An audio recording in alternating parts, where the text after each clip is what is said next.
그때의 천국은 마치 등을 들고 신랑을 맞으러 나간 열 처녀와 같다 하리니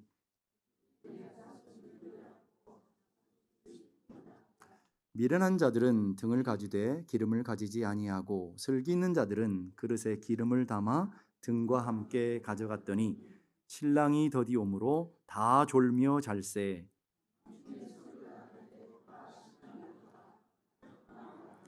이에 그 처녀들이 다 일어나 등을 준비할세.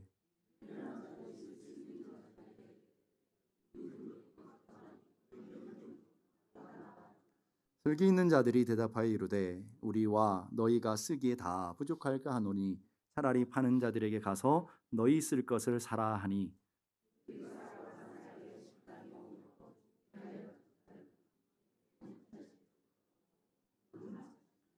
그 후에 남은 처녀들이 와서 이르되 주여 주여 우리에게 열어 주소서.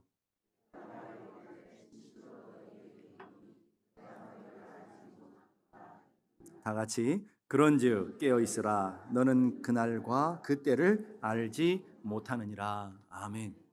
우리 앞뒤 좌우에 있는 분들과 다시 한번 인사합시다. 하나님이 당신을 사랑하십니다. 다시 한번 하나님이 오늘도 당신과 함께 계십니다. 아멘입니까? 네, 그걸 여러분들이 마음속에 한순간도 놓쳐서는 안 돼요.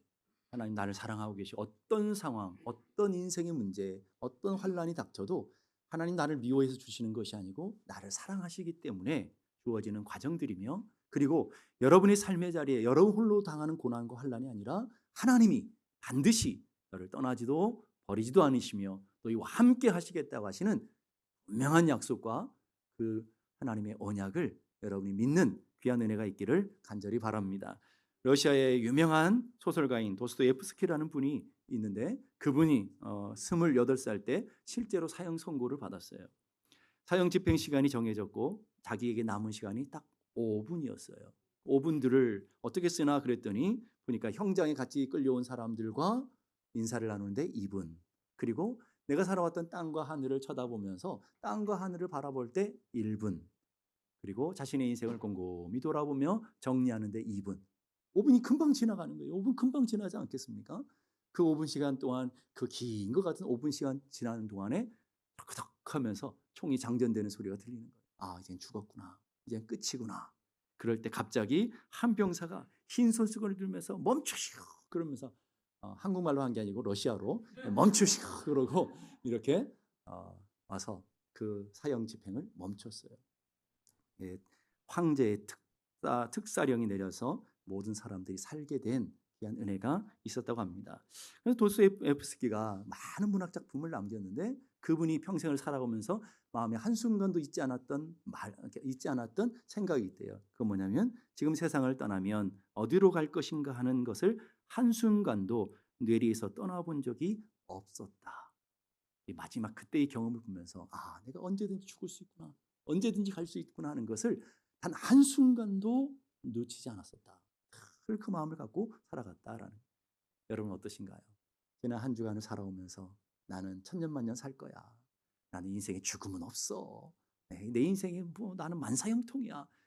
뭐 이러신 분들도 있겠지만 정말 내가 나이가 들어가면서 늙기도 하고 병들기도 하고 이렇게 기력도 쇠하기도 하고 밥맛도 없고 밥맛 없으신 분들 몇 분 안 되시겠지만 뭐 그러면서 인생을 살아오면서 자신을 돌아보면서 아, 우리도 그러다가 갈 수 있겠구나 이런 생각하시는 분도 분명히 있었을 거라고요. 인생의 종말에는 크게 두 가지가 있죠. 우주적인 종말인 주님이 오심으로 이 땅이 끝나는 종말이 있고요. 또한 우리가 가는 것, 개인적인 각자 개인적인 종말을 통해서 우리는 주님 앞에 가는 것으로 끝나는 역사가 될 수도 있다라는 거예요. 오늘 우리가 읽은 본문은 종말에 관한 이야기를 다루고 있습니다. 마태복음 24장과 25장을 종말 설교라고 그래요. 그리고 이 설교를 감람산 강화라고 그래요. 예수님께서 감람산에 서서 제자들에게 가르쳐 주신 말씀이라고 그래서 감람산 설교라고 그러는데 24장과 25장에는 그 말씀을 증거하신 이유가 나와요. 24장에 보면 제자들이 마지막 때는 어떤 현상이 일어납니까? 마지막 때가 언제입니까? 라고 하는 질문 앞에 예수님이 24장과 25장을 통해서 마지막 때 성도들이 이 땅의 교회들이 어떻게 살아야 될 것인가 하는 삶의 태도, 삶의 자세를 가르쳐 주시는 말씀이 24장과 25장의 말씀이고, 특별히 오늘 우리가 읽은 25장에는 크게 세 개의 비유가 나와요. 열처녀 비유, 달란트 비유, 양과 염소의 비유. 이 세 개의 비유를 통해서 24장에 설명된 것들을 비유로 설명하면서 마지막 시대에 성도들이 어떤 삶을 살아야 되며 이 땅의 교회들이 어떤 자세로 살아야 되는지에 대한 삶의 자세들을 가르쳐주고 있는 것을 보게 됩니다. 첫 번째로 열처녀 비유를 보게 되면 1절 보십시다. 그때의 천국은 마치 등을 들고 신랑을 맞으러 나간 열처녀와 같다. 천국은, 하나님 나라는 등을 들고 신랑을 기다리고 있는 처녀들과 같다라고 얘기하고 있어요. 우리는 이런 백그라운드를 갖고 있지 않기 때문에 이게 무슨 뜻인지 잘 몰라요. 팔레스타인의 전통적인 결혼 풍습을 이해하면 좀 더 쉽게 이해할 수 있을 거예요. 신랑과 신부가 결혼하기 전에 부모의 동의하에 만나서 약혼식을 갖습니다. 결혼하겠다고 하는 약혼식을 가지면 그게 결혼이 아니라 1년 동안 기다려요. 1년쯤 차면 신랑이 와서 신부를 데려가서 결혼식, 실제의 결혼식이 이루어지고 그리고 결혼 삶을 살게 되는 거예요. 신랑은 1년 동안 가가지고 신부를 맞이할 집을 준비하기 위해서, 예수님께서도 천국에 올라가시면서 내가 너희들을 살 거처를 준비하러 간다. 이게 신랑이 되셔서 우리가 살 거처를 준비하러 가신 것처럼 그게 이스라엘 풍습에 그대로 나와 있는 거예요. 1년쯤 지나면 신랑의 집에서 통보가 와요. 어느 때쯤 되면 신랑이 갈 겁니다. 신부를 준비하십시오. 이렇게 통보가 오면 신부의 집에는 신랑이 언제 올지 모르고 계속 기다리는 거예요. 기다리는데 그 신부의 들러리 10명의 친구들이 꽃단장하고 등불을 들고, 보통 밤에 신부를 데리러 오기 때문에 밤이 되면 기다리는 거예요. 신랑을 기다리다가 이 신부들이 신랑이다 그렇게 맞이해서 이 신랑을 신부가 있는, 진짜 신부가 있는 곳으로 안내하고, 그리고 이 신부의 친구들의 그 등불을 따라서 신랑의 집까지 가서 결혼식에 참여하는 이 이스라엘의 결혼의 모습을 보게 되는 거예요. 자, 여기서 우리 말하는 비유는 신랑은 곧 예수 그리스도를 말하는 것이고, 신부들은 바로 이 10열이라고 하는 이 숫자를 통해서 온 10이라고 하는 것은 온전하다, 전체라는 걸 뜻하잖아요. 전체, 이 땅의 교회들, 이 땅의 성도 전체를 뜻하는 단어로 비유적으로 사용하고 있는 것을 보게 됩니다. 제자들을 향한 말씀이고, 그리고 이 땅의 교회들을 향한 말씀이다. 우리와 상관없는 말씀이 아니라 오늘 이 땅을 살아가는 여러분들을 향한 말씀이고, 이 땅을 살아가는 교회를 향한 말씀이라는 것을 분명히 여러분이 기억하셔야 돼요. 이 말은 말세를 살아가는 이 땅의 여러분들이, 여러분 주님의 신부된 걸 믿습니까? 신랑을 기다리고 계십니까? 신랑이랑 안 살다 보니까 신랑이 좀 안 왔으면 좋겠어, 이러신 분들도 계시겠죠. 가끔씩 그러더라고요. 따로 가끔씩 만나니까 너무 좋다는 거예요. 불편함이 없다는 거예요. 신랑이 오는 게 더 불편하다는 거예요. 혹시 여러분들의 마음속에는 신부된 교회들이 신랑 오시는 게 좀 불편해서 좀 천천히 왔으면 좋겠어, 이런 분들도 계시겠지만, 여러분은 주님의 신부인 것을 믿습니다. 신부는 신랑을 기다려야 되고 신랑을 맞이할 때 온전한 삶이 되는 거예요. 근데 신랑을 기다리는 이 신부들의 모습 보실까요? 2절 보십시다. 그 중에 5은 미련하고 5은 슬기가 있다. 지혜롭다. 우리가 지난주에 말씀드렸죠. 이 땅의 교회는 딱 두 종류가 있다고요. 슬기로운 사람과 지혜로운 사람, 믿음을 가진 사람과 믿음이 없는 사람. 같은 공동체 안에 있는 것 같지만 양이 있어요. 염소가 있어요. 옆에 보면서 저 사람은 염소일까요? 라고 생각하지 마시고, 염소가 누군지 모르지만 하나님 분명히 얘기하고 있다는 거예요. 교회 안에 알곡이 있고 가라지가 있어요. 알곡처럼 보이지만 가라지, 쭉정이일 수도 있고요. 쭉정이처럼 보이지만 알곡일 확률도 있어요. 오늘도 보니까 딱 두 종류로 나눠요. 미련한 사람과 슬기 있는 사람.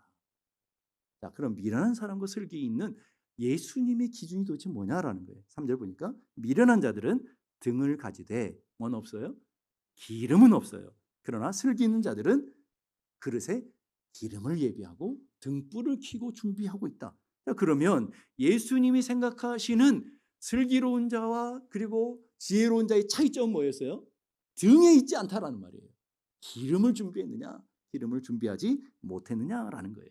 헬라어로 보면 미련한 자라는 말은 모로스라는 건데, 생각이 부족하다, 마음이 닫혀 있고 둔하다라는 뜻을 갖고 있어요. 마음이 둔해요. 신랑에게 마음이 없어. 신랑을 생각하지 않아요. 그러니까 내 마음대로 살아가는 거예요. 그게 미련한 거라는 거예요. 그러니까 준비하지 않는 거죠. 반대로 슬기 있다라는 프로니모스라는 말은 마음에 두다라는 거예요. 올바른 결정을 내리고 잘 준비하고 집중하다라는 거예요. 누구에게 집중해요? 무엇을 먹을까? 무엇을 마실까? 어떻게 하면 명품백을 들고 다닐까? 어떻게 하면 좋은 직장가? 이런 데 관심 있는 게 아니고 신랑을, 오직 신랑을 기다려. 그 신랑이 올 때 내 영광스러운 그날, 그 신랑이 올 때 내 기쁨의 그날, 그 신랑이 왔을 때 내 온전한 그날, 그날을 준비하며 그것에만 관심이 있는 그런 사람, 이게 바로 지혜로운 사람이다. 차이가 뭐라고요? 기름이 있는데 그 기름을 준비하느냐 준비하지 않느냐는 그 마음에 있다라는 거예요. 신랑에게 생각이 들고 신랑에게 마음이 있는 사람은 준비하더라는 거예요. 그렇지 않은 사람은 준비하지 못하고 있다라는 거예요. 자, 그러면 여러분에게 적용해 보시죠.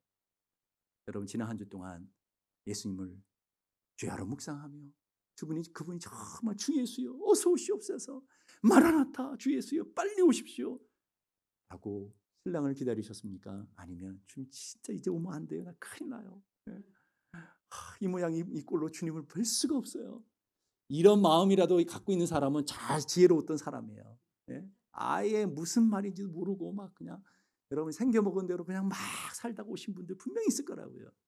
여러분 한 주 동안 어떠한 삶을 살았느냐라는 거예요. 등과 신부들이 기름을 갖고 있는데 등과 기름 도대체 뭘까? 이런 막 연구하는 분들이 많아요. 그러나 사실은 엄밀하게 따지면 이 등과 기름들을 우리가 분명하게 뭐라고 말하기는 좀 애매한 부분들이 있지만 오늘 많은 신학자들의 생각을 정리해서 제가 몇 가지로 가르쳐 드릴게요.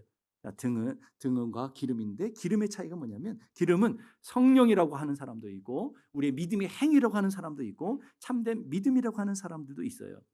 이걸 보게 되면 등이라는 것은 성도들의 외형적인 모습이라는 걸 보게 됩니다. 경건의 모양. 우리의 인생을 살아가면서 경건의 모양은 다 있는 거 아닙니까? 그러나 기름은 그거와는 다른 내면적인 어떤 우리의 믿음, 우리 안에 성령 뭐 이런 거겠지만 내면전의 경건의 능력을 말하는 것을 보게 됩니다. 그래서 제가 성경을 찾아서 정확하게 무엇일까 하는 부분들을 찾아봤는데 누가복음 18장 8절 보니까 내가 너에게 이르노니 속히 그 원한을 풀어주랴. 그러나 인자가 올 때 세상에서 찾으시는 게 뭐예요? 믿음을 보겠느냐. 주님이 여러분에게 오시면 돈 얼마나 벌었니? 가진 캐시가 얼마니? 명품을 얼마나 가졌니? 전혀 안 물으신다는 거예요. 너 뭐 타고 다니니? 그 차를 물으시지 않는다 이 말이에요. 여러분에게 물으시는 것은 믿음이 있느냐라는 거예요. 주님이 찾으신 건 믿음이 있는 관하는 것인데 히브리서 10장 8절 38절 보니까 의인은 그 돈으로 살리라 이러지 않았다 이 말이에요. 의인은 그 미모로 살리라. 얼굴에 막 금가루를 발라도 소용없어요. 의인은 그 명품백에 살린다. 이제 이런 적이 없단 말이에요. 그럼 우리는 명품 참 좋은 것을 우리는 가지려고 애를 써야 되는데 주님은 그걸 묻지 않고 의인은 믿음의 신부는 믿음으로 살게 될 것이다. 자, 그러면 우리들이 신랑을 기다리는 우리 신부들이 정말 준비해야 될 게 뭐라고요? 구원 얻을 만한 믿음이 있느냐. 주님 앞에 그 믿음을 가지고 살아가느냐. 이건 여러분들이 분명히 점검해야 되더라는 것이죠. A.L. 윌리엄스라고 하는 신학자가 이렇게 해석했어요. 지혜로운 처녀들은 끊임없이 하나님의 은혜와 성령에 의존하여 그것을 받아들이고 있었지만 끊임없이 기름을 채웠는데 성령과 하나님의 은혜를 갈급하며 내적인 부분들을 계속해서 채워갔지만 어리석은 처녀들은 과거에 한 번 받은 영적인 은혜에 만족하며 그들 내부의 성령과 새로운 은혜를 증진시켜 나가는데 실패했다. 은혜를 한 번 받았어요. 그러나 계속 지속적으로 기름을 충전하는데 실패했다라고 얘기하고 있는 것이죠. 그러니까 오늘 우리 삶에 하나님의 주신 은혜들이 무엇인지를 한번 잘 곰곰이 생각해 봐야 되는 거예요. 근데 실패한 이유가 뭘까요? 5절 보니까 신랑이 더디옴으로 다 졸며 잘세. 여러분 다섯 처녀만 졸은 게 아니라 다 졸며 잔다고 그랬어요. 근데 문제는 뭐예요? 신랑이 더디옴으로. 신랑이 더디 왔어요. 그 신랑이 더디 왔다라는 걸 우리는 지연된 종말론이라고 그래요. 지연된 종말이라는 게 뭐냐면 예수님이 곧 오겠다 하셨는데 30년이 지나도록 예수님이 안 오셨어요. 그러니까 초대교회가 예수님을 하늘을 바라보면서 주님을 기다렸는데 주님이 점점점 안 오시니까 이 종말이 지연되니까 교회가 낙심과 교회가 여러 가지 이단과 교회가 여러 가지 어려움들에 빠져가는 그 상태를 오늘 이 본문을 통해서 경고하시는 거예요. 주님이 오신다고 그러는데 신랑이 더디 오므로. 근데 그 중요한 것이 있어요. 누구의 생각으로 더디 온다는 거예요? 자기들 생각으로. 준비하니까 얼마나 기르게 보이겠어요. 주님이 금방 오신다 그러는데 하늘을 계속 바라보는데 안 오시는 거예요. 그냥 터지고 오는 거예요.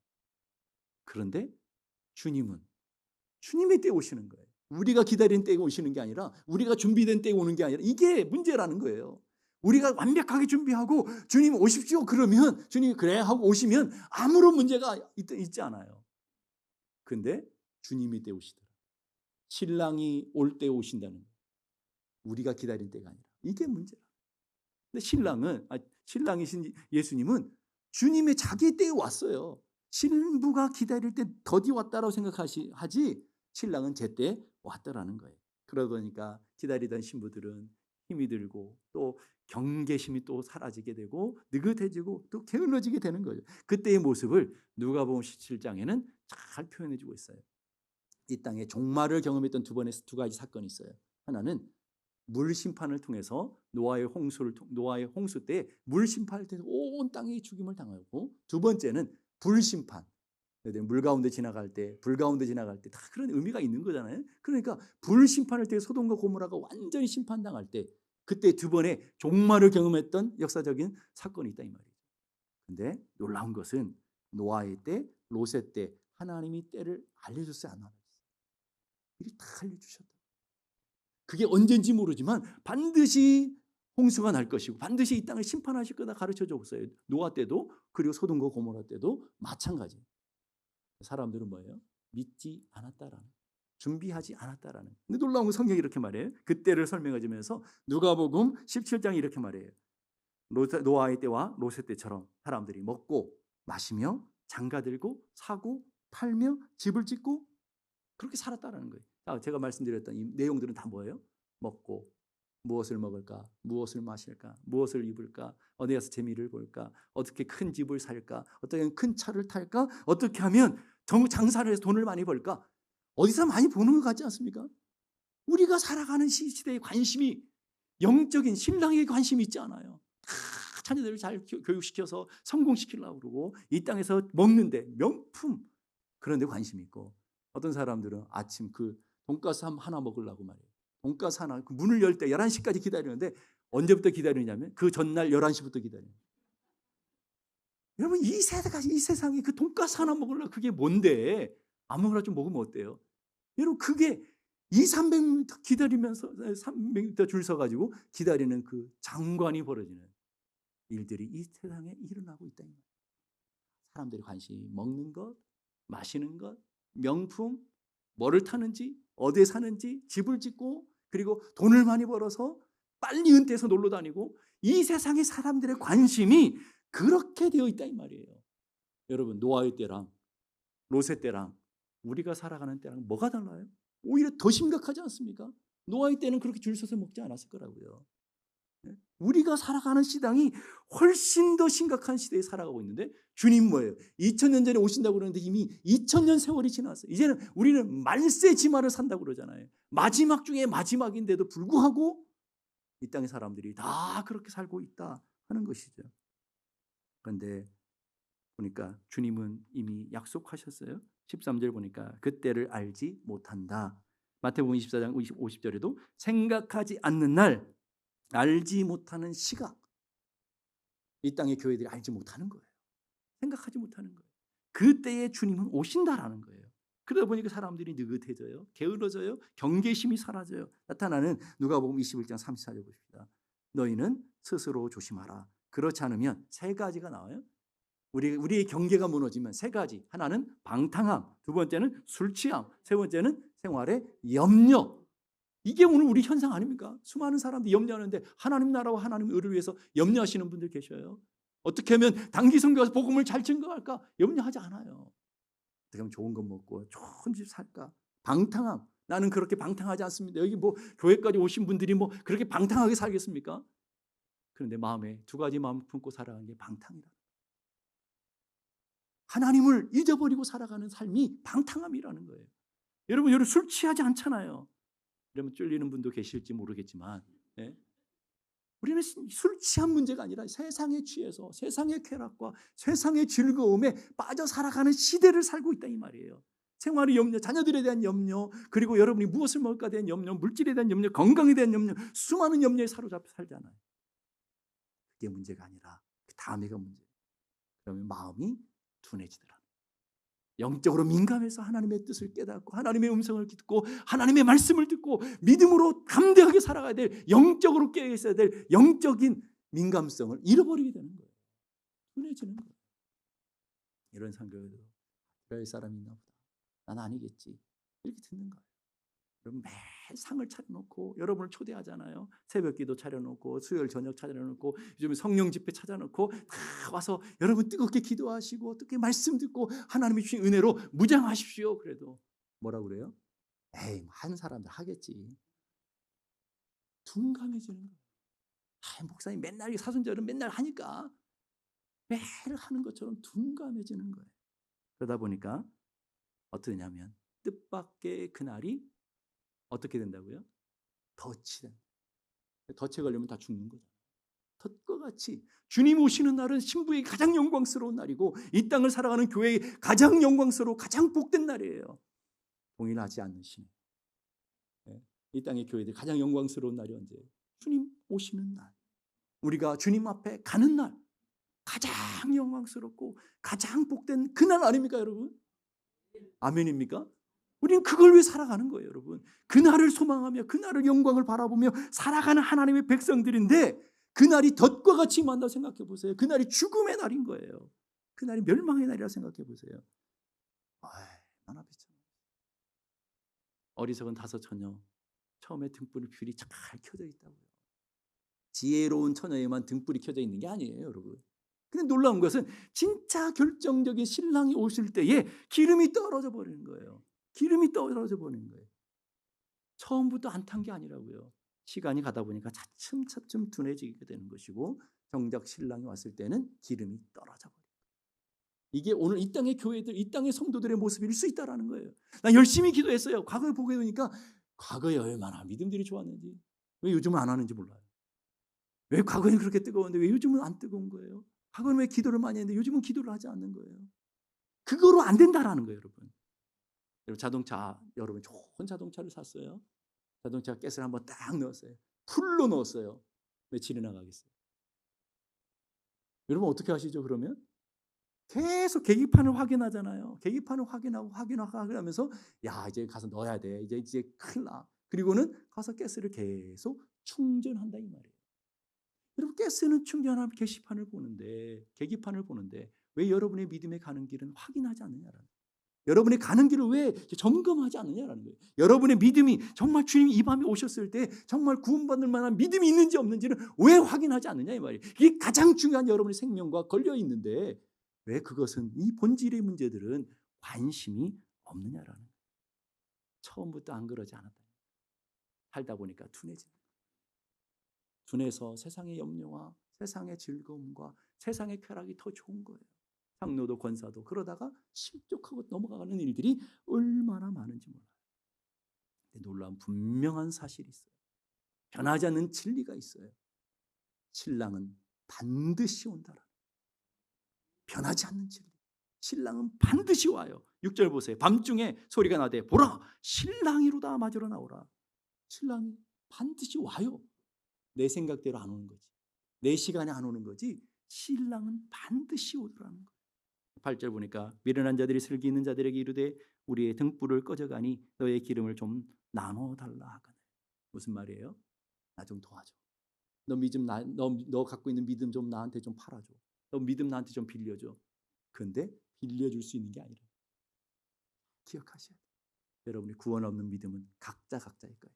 한번 따라 봅시다. 구원 얻는 믿음은 각자 것이다. 어떤 분 그래요. 우리 와이프가 너무 기도 많이 하니까 난 그 와이프 치맛자락 잡으면 천국 갈 수 있을 거예요. 그런 일은 없어요. 그런 일 없어요. 남편이 믿음이 좋아요. 남편 바지 잡고 천국 가는 길은 없어요. 여러분이 믿음의 좋은 부모들이 있어요. 믿음의 부모들, 믿음의 그 귀한 열정들이 있어요. 그 열정과 그 믿음, 여러분 그 믿음 갖고 여러분들이 구원받을 수 있는 게 아니에요. 구원 얻는 믿음은 여러분의 거예요. 여러분이 각자 준비해야 되는 믿음이라는 거예요. 그래서 마태복음 25장 14절 이렇게 말합니다. 청함을 받은 자는 많되 택함을 입은 자는 적으니라. 여러분 다 청함 받아서 여기 앉아 있잖아요. 놀라운 것은 다 청함 받았으면 다 구원 받으면 얼마나 좋겠습니까? 목사도 좀 그렇다고 하시면 좋겠어요. 뭐 이런 소리 안 해도 될 거 아니겠어요? 놀라운 것은 택함 받은 사람은 극히 적다. 마지막 때에 믿는 자를 보겠느냐. 그래서 예수님이 하신 말씀 13절 그런즉 깨어 있으라 너희는 그날과 그때를 알지 못하느니라. 그날과 그때는 우리의 소관이 아니라는 거예요. 누구의 소관이에요? 하나님의 소관이에요. 우리가 해야 되는 일은 뭐예요? 깨어 있는 거예요, 여러분. 그러니까 언제 오실지 그 관심 뭐 주님 오실 언제 몇 날 몇 시 좀 알려주는 분 저한테 좀 데리고 와봐요. 그럼 반드시 그분은 이단일 거야. 그런 거 없어요, 여러분. 주님이 안 가르쳐 주셨다니까요. 저도 여러분에게 다 가르쳐 드리고 싶어요. 마음대로 놀고 마음대로 즐기다가 언제 그날 딱 준비하고 오세요. 그럼 얼마나 쉬워요. 그런 법은 없어요. 그날과 그때는 모른다. 그런데 너희들이 해야 될 게 있다. 깨어 있어라. 깨어 있다는 말은 준비하라는 말이에요. 정신을 차리고 준비해라. 어리석은 바보를 데리고 있는 부자가 있었어요.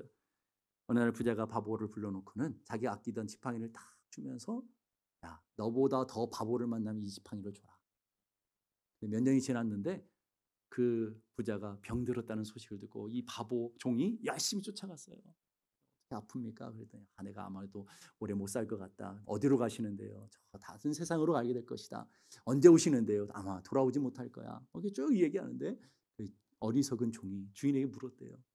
그러면 저 너머에 갈 세상을 위해서 주인님은 잘 준비하셨습니까? 뭘 준비하셨습니까? 그랬더니 아무것도 준비하지 않았어요. 어리석은 종이 그 지팡이를 주인에게 딱 주면서 이 세상에 나보다 더 어리석은 사람은 주인님밖에 없습니다 하고 가버렸대요. 무슨 말이에요? 자기는 똑똑한 것 같고 잘 갔지만 진짜 준비해야 될 걸 준비하지 못한 사람이 가장 어리석은 거 아닙니까? 여러분 교회 다니는 목적이 뭡니까? 영원한 생명을 얻는 거 아닙니까? 주님을 맞이하는 것이 아닙니까? 영원한 나라를 기업으로 얻는 것이 여러분의 삶의 궁극적인 목적 아닙니까? 이 땅에서 오래 살고 이 땅에서 평안히 살고 이 땅에서 부자가 되고 이것이 여러분의 삶에 있으면 좋지만 본질이 아니란 말이에요. 진짜 본질은 뭐예요? 영원한 나라에서 영원한 생명을 얻고 영원한 예수 그리스도와 함께 영원한 잔치에 참여할 수 있는 것, 이게 여러분의 삶의 본질 아닙니까? 뭘 준비하고 있느냐 이 말이에요. 그 잔치에 가기 위해서 그냥 믿음을 준비하고 이 땅에 깨어 있어서 주의 오실 날을 예비하라고 그러시는데 여러분 그 예비하심이 되어지고 있느냐라는 거예요. 준비할 때가 있어요. 신랑이 오면 늦어요. 신랑이 오면 끝나요. 그 준비할 때가 언제인지 성경은 분명하게 얘기해줘요. 고린도후서 6장 2절 말씀. 고린도후서 6장 2절 다 같이 시작. 보라 지금은 은혜 받을 만한 때요. 보라 지금은 구원의 날이로다. 우리가 못 알아먹을까? 하나님께서 지금을 강조하고 계셔요. 지금이 기도해야 될 때고 지금이 성령 충만할 때고 지금이 믿음을 준비해야 될 때고 지금이 깨어 기도할 때고 지금이 하나님을 사랑할 때라는 거예요. 더 있으면 늦으면 늦는다는 거예요. 기회가 없다라는 거예요. 우리 교회 주신 비전의 말씀, 우리 교회가 세워진 비전의 말씀, 기가 막힌 말씀 아닙니까? 이사야서 40장 5절 다 같이 읽어보십시다. 시작. 여호와의 영광이 나타났고 모든 육체가 그것을 함께 보리라. 이는 여호와의 입의 말씀이니라. 우리 교회가 아틀란타에 세워진 말씀이 이 말씀 때문에 세워진 거예요. 이 땅에 주님의 영광이 임할 것이고 그 영광이 임할 때에 이 교회에 속한 이들이 하나님의 영광을 바라보며 하나님의 영광을 맞이하게 되는 그 날을 소망하는 교회, 정결한 신부로 예비되어지며 이 땅에 수많은 문제와 수많은 사고와 수많은 유혹들이 있는 이 땅 한가운데서도 하나님 앞에 구별되어져서 정결한 신부로 준비하며 정결한 신부로 주님 맞이할 그 날을 소망하며 살아가는 교회, 그래서 이 땅에 이 교회가 세워진 거예요. 그러면 여기 모인 분들이 그걸 준비해야 되지 않겠습니까? 거저되는 것이 아니라 하나님의 거룩한 은혜를 소망하며, 사람들은 모두가 다 죽는다라는 걸 인정해요. 여러분도 인정하시죠? 모든 사람 다 죽어요. 죽지 않은 사람 없어요. 근데 인정하지 않는 게 있어요. 나는 아직은 아니다. 오늘은 아닐 거야. 아직은 아니지. 인정하지 않아요. 아직 아닐 거라고 확신하시는 분이 있으세요? 오늘 밤도 모르고 내일 밤도 모르는 게 인생이에요. 모르는 거예요. 이 상태로 가장 목사의 안타까운 뭐냐면 이 상태로 주님 앞에 가시면 되시겠냐 이 말이에요. 네? 그러면 저 주님 앞에 제가 얼마나 부끄럽겠어요. 여러분 이 상태로 탁 가시면 야, 너 뭐 했냐 그러시면 제가 얼마나 부끄럽겠냐 이 말이에요. 여러분 우리 교회는 주의 영광을 바라보며 주의 오실 그 날을 소망하며 주의 오실 길을 예비하는 교회로 그것을 모든 육체가 함께 그 영광을 바라보며 함께 영광을 참여하도록 세우신 교회라는 걸 기억하시면서 여러분이 깨어 준비하는 하나님의 사람들이 다 될 수 있기를 주님의 이름으로 축복합니다. 기도하겠습니다. 기도하실 때 하나님 주의 오실 그날은 우리는 모르지만 점점 다가오는 것을 믿습니다. 주님은 반드시 온다고 하신 약속대로 반드시 오실 것을 기대합니다. 하나님 오늘도 깨어서 주님을 바라보며 주님을 의지하며 주님 앞에 기름 준비하는 하나님의 백성들 다 되게 해 주옵소서. 보라 지금은 은혜 받을 만한 때고 보라 지금은 구원의 날이라오다. 주님 말씀하시는 이 지금 오늘 기도해야 되고 지금 말씀 들어야 되고 지금 하나님의 은혜 가운데로 나아가야 될 때가 지금인 것을 알게 하시고 여호와의 영광이 우리 가운데 나타나고 모든 육체가 그것을 함께 보는 그날을 소망하는 공동체 교회가 다 될 수 있게 도와주옵소서. 우리 함께 다 같이 기도하겠습니다.